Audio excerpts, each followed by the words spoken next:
Hello, guys. This is your host Jorge on the mic, and this is going to be one of the most difficult podcasts for me until now. First of all, because it's only in English, and you all know my tongue doesn't work very well in that language. And second of all, because I'm with a man of many hats.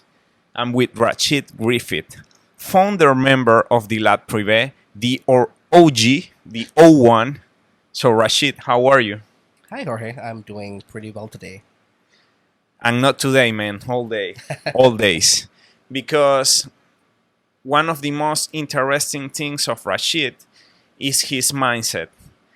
At first glance, you seem like I don't care guy, but you go really deep on the topics that you are passionate about, and you are very novel, and that's one of the things that I also think is going to make the podcast hard for me because I want to let all that out.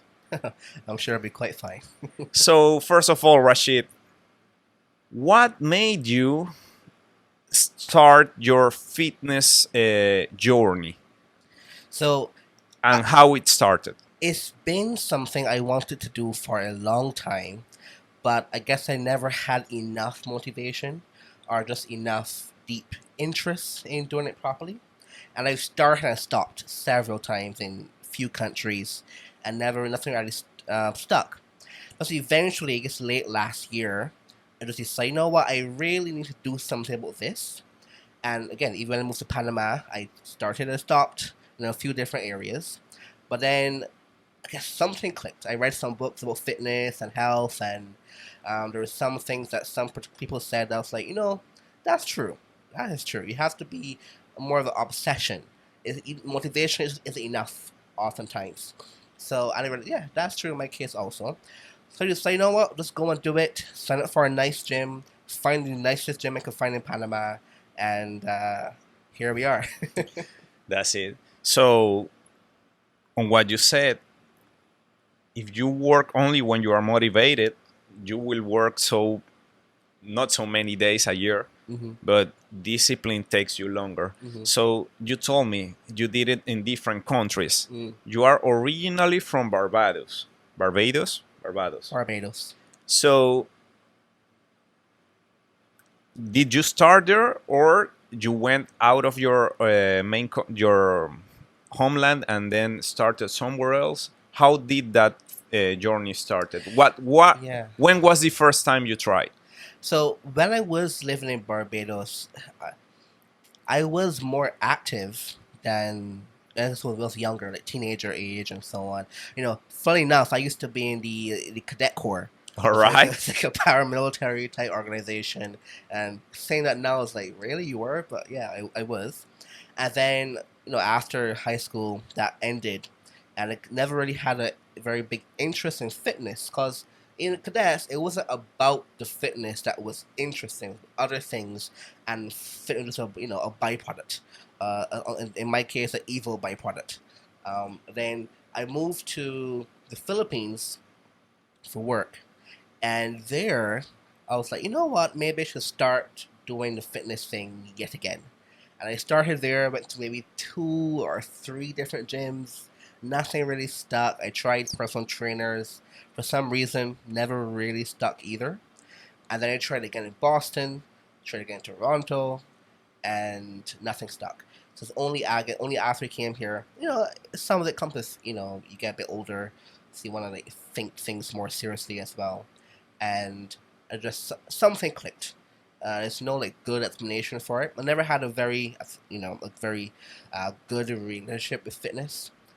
So I guess something was clicked a couple years ago, and then more so very late last year.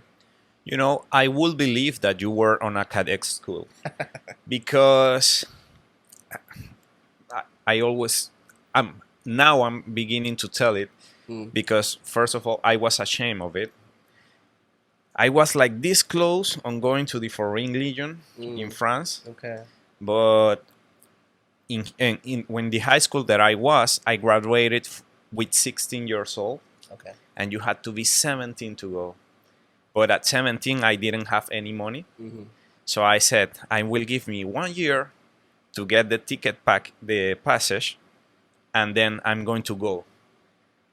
And it wasn't about like, hey, I want to be a military guy. It was something else about I wanted to test my metal to do something. So I do get it. So you had, but then I also got comfortable. Right. I did 1 year of the university, and then I just finished it.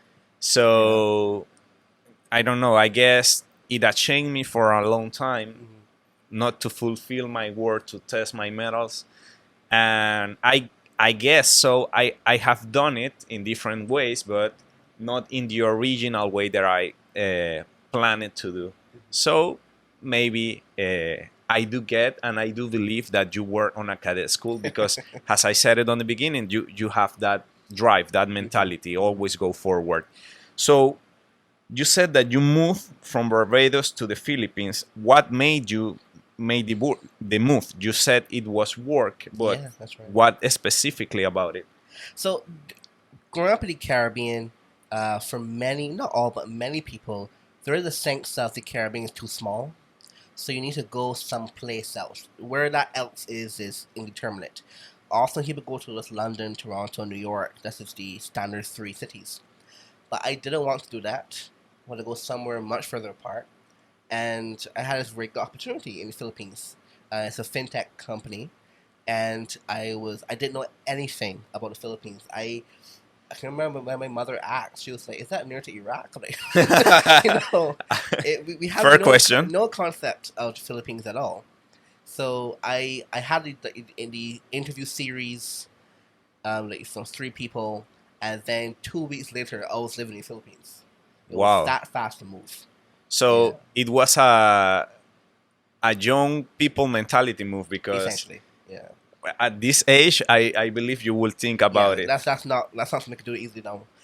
But back then it was okay. I'm going, and then I went, and that was just that simple. I loved it. I was there for 2 years, and it was quite a culture shock. It was quite a shock in many ways. Yeah. I bet you call the attention everywhere you go. Yes, that was surprising. That was the first. Well, so before I actually moved to the Philippines, I went to China for like I was part of this government delegation from Barbados to China, and I was from the first time in Asia. And again, you went to Shanghai, so it's not too, it's not too strange with looks coming towards you. Then you go deeper, like we were actually to Wuhan and Yiqian and so on, and every step you take, there's someone's like, "Do you want a picture? Can I take a You picture were a of you?" superstar. Essentially, it's very surprising. It's hard to, because it gets mentally it makes sense, but then when you actually are in the moment, like this lady came up to a friend of mine, so a large black woman, and she was like, "Can you hold my baby for good luck?" So it's that kind of like attitude people have towards you. And like this is the third, like to class 3, class 4 cities, even like class 2 sometimes. Then if you go to, for example, if you go in Beijing or Shanghai, if you go to one of the, let's say, tourist sites, most of the people there are not from Beijing, Shanghai. So they're from the other lower tier cities. And they would always come up to you and like, could take a picture of you all the time. And yeah, it is a surprising thing to experience. So that was my first Asia trip. And then when I went back to the Philippines, nowhere near the level of China in terms of like stairs and attention, but you definitely get looks when you walk about in this main area for sure. So you get the attention. Mm-hmm. So, and you try exercise in the Philippines. Mm-hmm. Besides that, not making the click, did something about the system was being used with you you didn't like? What was it? Honestly, I just think it was my state of mind at the time. At the time. Where it felt like something I should do, but I still didn't have the urge to do it. So mentally or intellectually, yeah, you should definitely do more fitness stuff. But in like a system 1 criteria, I wasn't really putting my effort into it. So I would say, okay, I will schedule it for 10 a.m. with a trainer, and then I would go, I'm gonna train. Then the next day or the next 2 days, I would say, okay, go again. But then, so a work call is at 10 a.m. So maybe I should push it back, but I don't push it back. So just like go to work and stay at work, and that kind of goes on every day, and then it's like, well, why go back? I've missed so much already. Why should I kind of start again from ground zero? So it's that kind of more. It's definitely a fault on my side. I think because also, as you know, in standard gyms, most of the work is, still on your part. You don't have to follow up that often, and so if you are really committed to it, it's hard for you to actually put yourself in a situation to want to do it, and that was my problem for sure. You better don't black out on me. I'm worse than a divorced woman looking for her pension. I'm telling you. So you better keep on training. So then you mentioned you went to the U.S. Yeah, that's right. So did you try something there? I did. Yeah. I guess Yeah. the fitness experience should be better there than on the Philippines, since they have like more experience on it, or is that like an uncultured and not no knowledgeable bias of mine? So I guess here is my view of it. To be direct, in America at that time, I couldn't afford to do a very good, nice gym. So because things are much more expensive. Where in the Philippines at that time, I could go to a nicer gym. So when I went to the U.S., income is what the same, um, exchange terms, but also the spending power is a lot lower. So I went to actually a not as nice gym in America, which actually made it worse. All right. So that's the issue.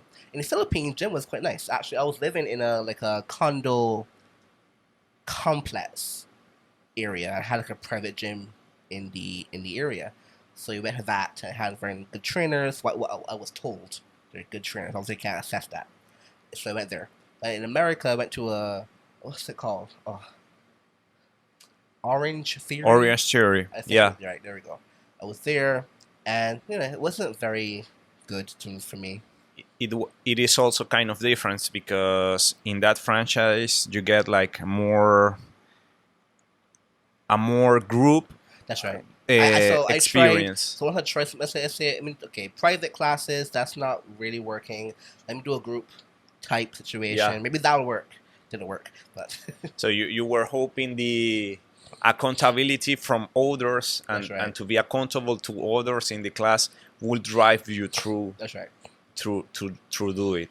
So you mentioned the following on the Philippines wasn't that good. Even the gym was nicer. Did you go that follow up on the franchise in the US? I felt I was getting better at it, but the same thing kicks in. Very busy for work. Work to me is still number one. At that, That's why you still are time now, successful. but yeah. So at that time was more so. So everything was just work first, priority number one. So I would have, if you work in like a tech startup environment, things happen very chaotically. So I would have a gym schedule and say, okay, no, you gotta go to a meeting, you gotta go to this. Something broke, you gotta fix it. So that pops all the time. Now I always deprioritize gym. When ask me for dates, it's like, okay, well, why go back? Just wait till figure out some other time. It's going fine now, So that was still the situation yet again. I just decided to deprioritize it further down than anything else. Okay, so then the Panama Papers movie came up on Netflix and you move out to Panama. Why do you laugh? And then you said, I look for the nicer gym in town. Did you come right out of the gate to the lab, or did you try something else first here in Panama? Yeah, when I first came to Panama, so this is a new job, new company, different kind of schedule, still chaotic. But because my company also have more control now over how my time is allocated. So I decided, let me go to a gym. So at that time, I was living in Marbella. Okay. So I went to SmartFit, just a normal gym. And It was fine. Something about SmartFit was not appealing to me. I still don't know what it is yet, but I was just not working with it. Maybe it was just too full, perhaps. I'm not sure. I don't know. Something about SmartFit was not very nice to me. And I tried a personal trainer, like outside calisthenics type stuff. But again, I would just, hey, I have a meeting. Can't come today. But and so on. maybe you said it and I just didn't understand because of my slow mind. The personal trainer was at SmartFit Separately. separately. So SmartFit was first, then Okay, after sorry. that a personal trainer, but outside type Where thing. where did you train with him? So this was Santa Costera area. It was like just walk down from my house, and that was pretty much it. Okay. It was not bad. Of course. Yeah, but I just never stuck to it. And after that, I figured, you know what, maybe we should try a gym yet again. There's still this urge to do it, and so trying out things. And then I called up the lab. So I googled good gyms in Panama City, and then I called the lab. Hey, does someone here speak English? Of course, because that would have to be the case. And also, yes, I show up probably next day, and this was late last year. This was what, November, I guess. That's the first time you came. That's right, the very first time. Then you black it out. I will full bitch on you, like, hey, where are you? And yeah, essentially. And Essentially, he just called me a bitch. and it worked. It worked. And then that period from then until before the Privé was easily my most consistent like gym thing in my life. It was by far. And even then it was still not that consistent. Yeah. But, and before the blackout, I got you to go to like 4 times a week. Yes, that's true. So Yeah, that's true. I'm also, I never ask, and I'm curious now. What did you stop? Like, what happened? I assume it was a working. That's right. What made you? Because it was like 3 months until you came back again, or more. I think it was more. I don't think it was more than 3 months. Maybe around 3 months. Because at that time I traveled a lot for work, so I was in and out the country for a lot of time. And then when I come back, I was like, I don't want to go to the gym. I just want to sleep. So then go again and going in and out. But then my boyfriend was like, okay, well, you really should go back. I liked it. I was telling him, it's a very good gym. Jorge is a very good trainer. So on and so on. Thank you. And he should go back. So he kind of pushed to go back. And I messaged you on WhatsApp, hey, let's do Monday. And then I think from that point, actually was very consistent since then. You have been. Right. And to be fair with you, that you said, when I come back from a trip, I want to sleep. You don't go, you don't go close distance when you go on a trip. I mean, you go to the other part of the world. Pretty far, yeah. And also, even when you are here, your work and the nature of it makes you do all the things I tell you not to do, like staying out late. You train to eat outside a lot. And even though at the lab club in Bella Vista, we try our best to be the best, you still had some friction on your life that made you skip it. So you came back. I talked you about this Privé thing. Yes. What made you do the change? Like, hey, I believe in this project. And to be fair, do you believe in the project? Well, I'm here, so that's one good thing. So while I was discussing, some friends of mine about nutrition has to get better, and that is true. I again fully agree with that. Just implementing or operationalizing that concept was difficult. Still is, but much less so now. And I figured, okay, well, if I go to a nutritionist to get some plan, like an actual plan, not something I find on the internet, If I do some blood work, it will make me actually commit to it. If I get some fitness tracking bio data tracker, that would give me some day-to-day thing. With work, how I treat myself, I will say, at work we have all these dashboards for different metrics. We have to review and assess and course correct in very minute detail. I'm like, maybe I could just do that with my life, or my fitness life in that sense. And so I was kind of thinking about that implicitly for a few months. Then I think when I came back, was it from India? I think it was after my India trip, where you had mentioned the labs, the Privé stuff. It fitted well with what I was conceptualizing about. If this was a thing, this will probably work well for my situation. And then, essentially, with both you and Mikael, that thing, Privé, was what I was looking for. And that's essentially what happened. And that's good to hear. Now, I do have to mention that your approach to fitness since you came back from India and even before you went has been different. Mm-hmm. You feel more refreshed. I feel you more refreshed. I feel you different, more open to speak and interact, not even with me or with the other trainers, but with people in general at the gym. Do you think that's related to fitness in general, or it's simple that all things in your life are aligning for you to shine as you are doing right now? Because more, you glow different now. Sure, it's more of the second part, I think, because work now is less stressful. Things are more aligned properly. The KPIs are performing a lot better. The future is a lot more bright, in that sense. With my personal life, things are, there's really no complaints I can have, really. So You should not complain about your personal life in camera. I'm married, though.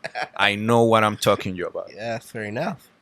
And for that reason, the last thing, in my view, the last thing that was just out of line was the fitness problem.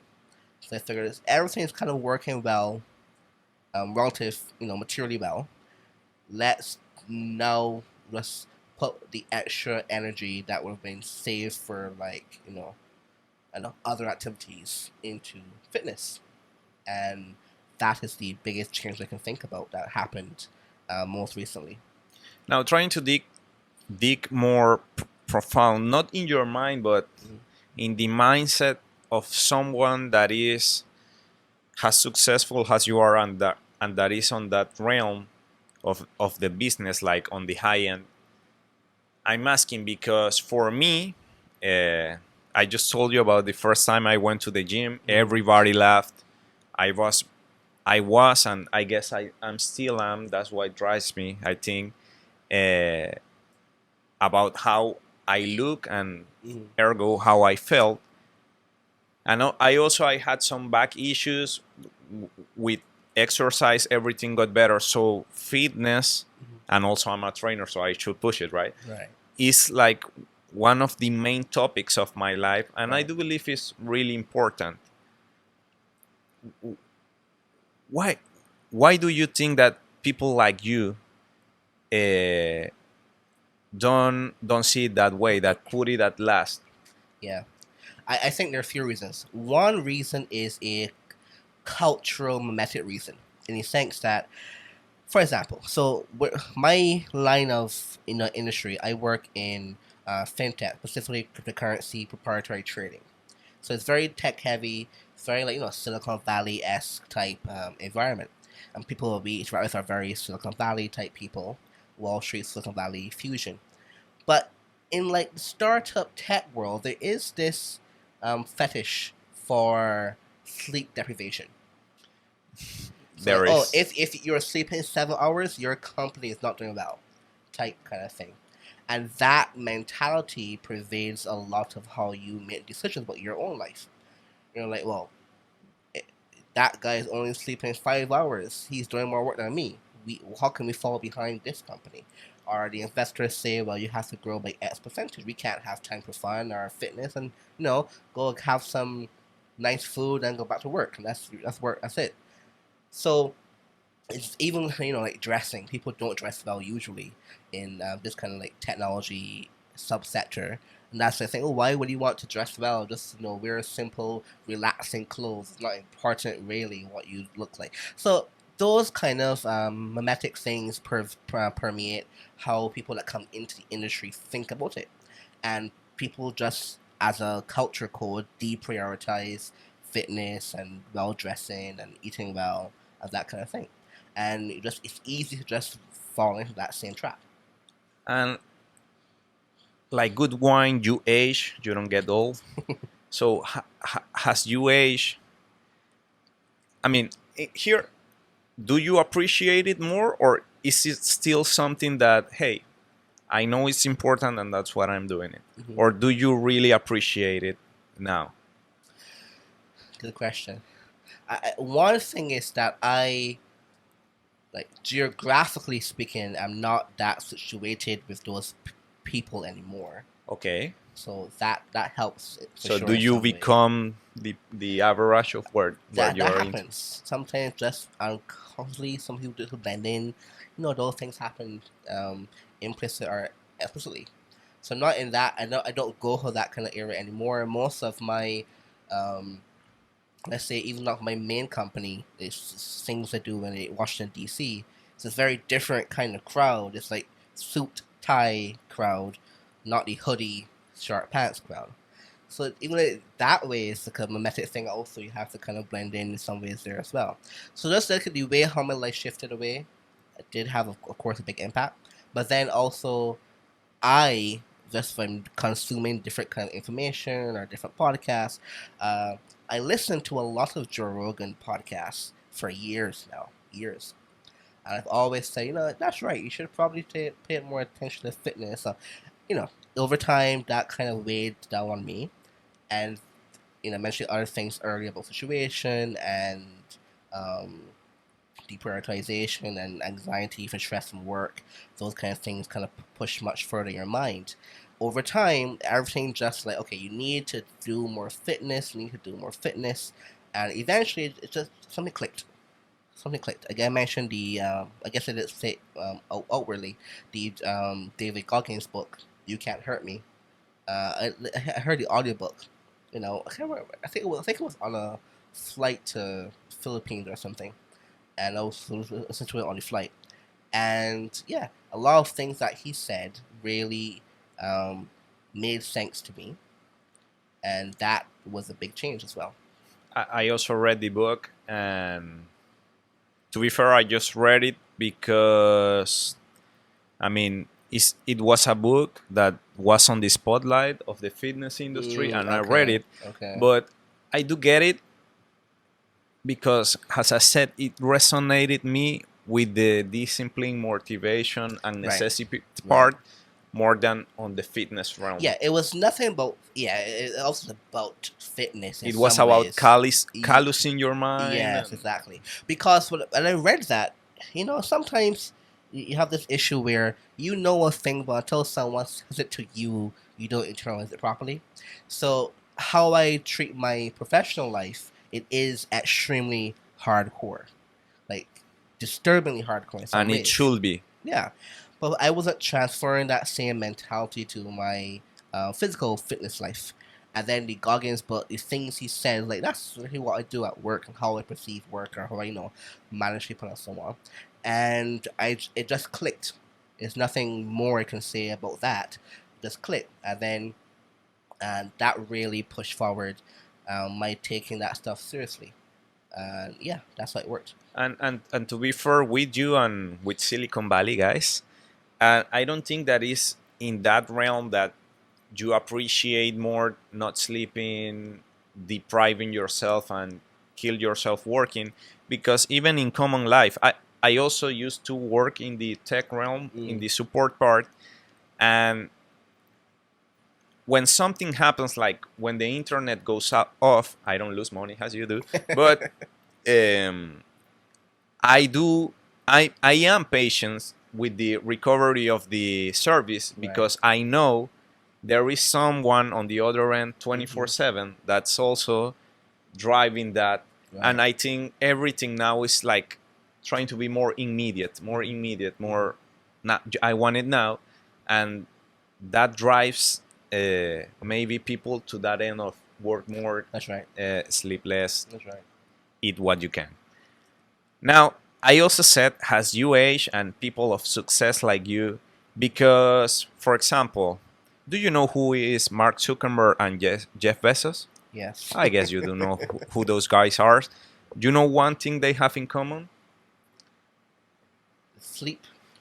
No, they are almost bald, man. But what is interesting to me, that instead of investing on growing more hair on their head, they are both getting into the realm of fitness. I mean, Bezos is used Yeah. for, Yeah. I mean, but Zuckerberg is doing like jiu-jitsu, MMA, and I want to ask you, because you will be at that level, are you seeing any benefit from the fitness thing, or do you think like people like they are doing it for, I don't know, fashion? Right. Yeah. So I was very skeptical that, in my mind, when you are this idea fit, whatever that concept means, sure, you will see benefits, intuitively speaking. I just had a very strong skepticism, self-reinforcing in many ways, that the progression towards it, you would consistently see some improvements in your like non-fitness life. Uh, Personally, I realized that was too strong of a skepticism. And in my life, now I'm much more consistent with the fitness and to the gym stuff. I can see things very clearly that have improved. So it's very simple. I remember when I first started the lab, who was the lab club at that time, doing the bike was difficult, and maybe like 2 minutes was pushing it. You still hate it? I still hate it. But now it's a bit easier. And I went riding on Santa Costera recently. So last year did it for a few times. It'll be very difficult to do the whole stretch. You have like stop all the time and breathe for 10 minutes and this and this. But then last time, maybe like 2-3 weeks ago, I did this Santa Costera ride, and right through, no stopping. I was barely sweating. And so I remember being constantly so tired just doing that ride, and now it's too easy in some ways. I for sure know how to set it best in Spanish, but day to day, you don't feel that nothing is changing. But when you look back, everything is different, Yeah, right? yeah.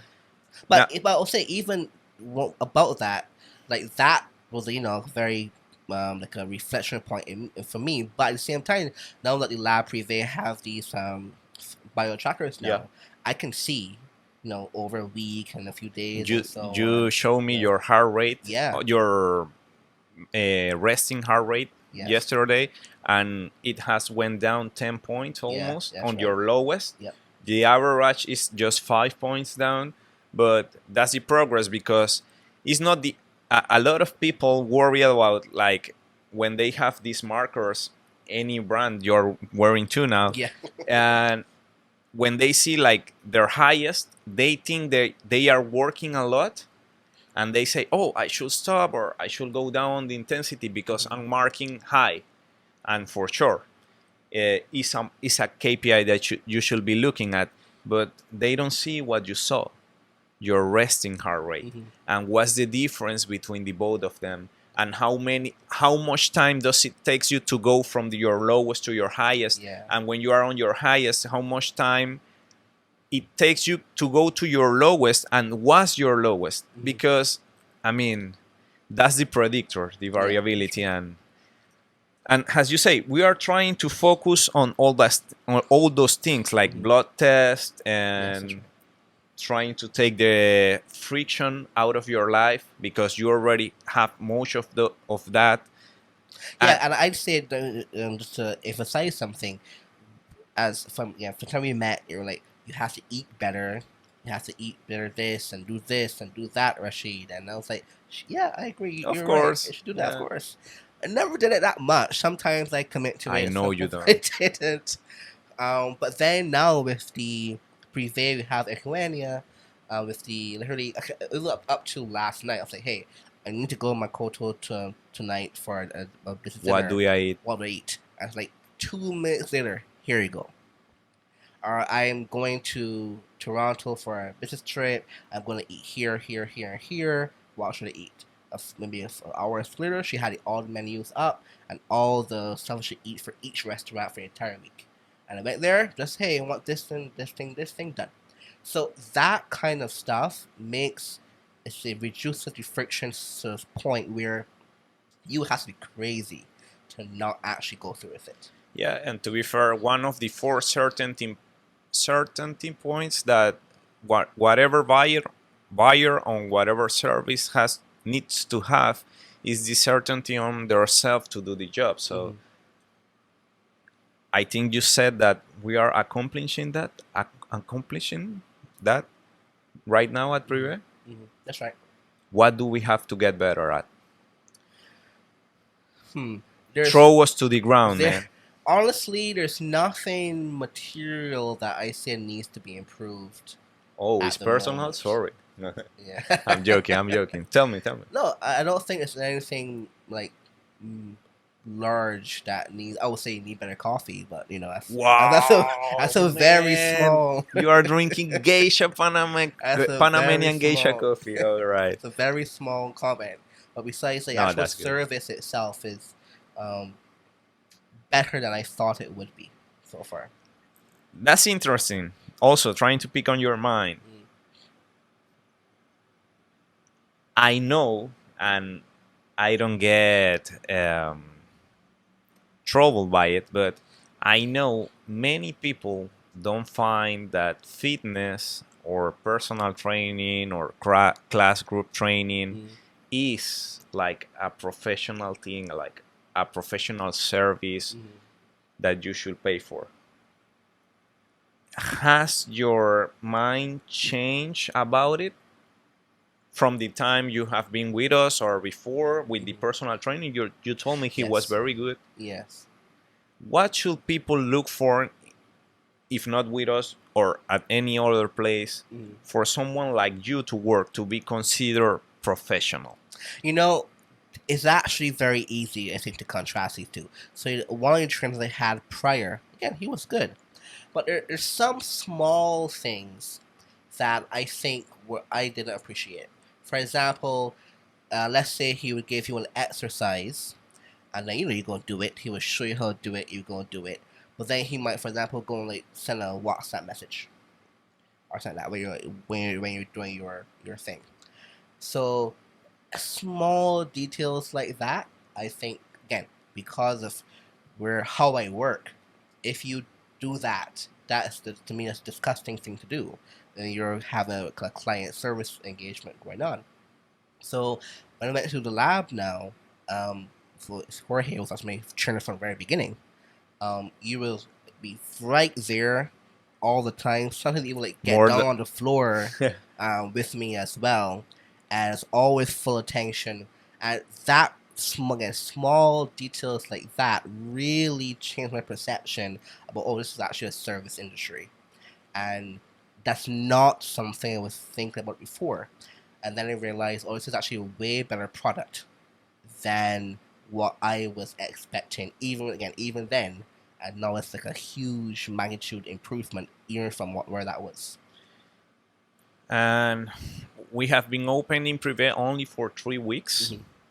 For sure, we are not where we want to. When is your next trip? Today is September 29. Monday. So you are going to be out for 1 week? About a week, yeah. We are going to train outside, So that's what we try to do. And before you go, changing topics, as the crazy people do, China, man. Are they taking over the world or what? I think they do with the Saudis. So Again, Don't talk about the Saudis. Just talk about China. We don't want to. I think most of the common media perception of China, to me, is directionally correct, but a lot of these minute points are pretty empty. So Chinese economy, Chinese politics is a beast in itself. China's global ambition to me is extremely transparent. They're actually saying the things they want to do, and then they do it. However, when they do it, there's some like mystery behind them. Why are they doing this? Why are they doing that? It is quite clear that Chinese government, meaning CCP, wants to have a world system that is conducive to China's growth. And in that sense, multilateral organizations that are primarily US or EU controlled, they don't want to essentially get rid of those. They want to have parallel systems because they have this concept of pluralization in the world where it is you have essentially separate spheres of influence, going back to that old concept for Cold War, and they actually want that kind of thing. So it's not to be anti-US or anti, just pro-China. I think that's a very sustainable route. However, at the same time, um, it makes more sense to be pro-Western ideals and Western values. The problem is that the way how we think about those things now are essentially being pushed back for squabbles. Like party politics now becomes the only policy, and with that kind of thing, you have these opposing forces like Chinese ambition becoming a problem for Western materiality. So now you have, for example, like in the U.S. is the biggest aim here is in many ways doing quite well. In many ways, not not entirely, by aggregate, it's still a positive for the U.S. If the U.S., for example, cannot figure out how to get itself in order, then there's going to be some problem for the rest of the world. Not for the U.S. U.S. is like a wall in this, has a big wall in front of itself. But I think people got to take seriously that a decline of the U.S. as an empire, and it definitely is an empire, is not a good thing. And it's a bad thing, not for the US, because the US will be fine. It's a bad thing for most small countries that don't really have much power in the world. And I think if people understand that, then maybe the idea that China's rise is this mysterious thing or so on, it's almost like a secondary consideration. So for countries like Panama and Barbados, the peak is the lesser evil.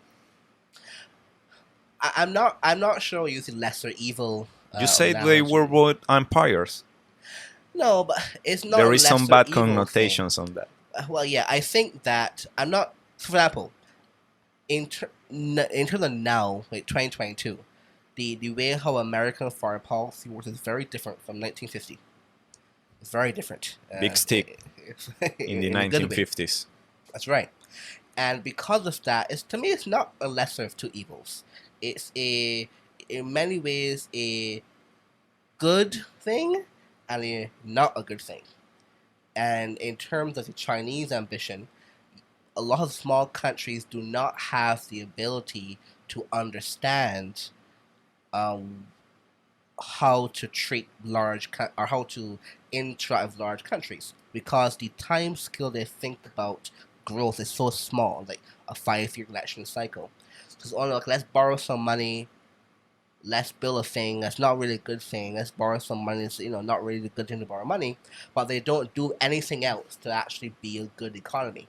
So China isn't forcing anyone to do anything, it isn't pushing anything, it's saying, hey, essentially, the small government is saying, I don't want to be better, let me just take on debt and take on China's money because China has it available. That's what it is. So it's a matter of small countries not actually wanting to be better, and therefore that allows Chinese ambition to flourish.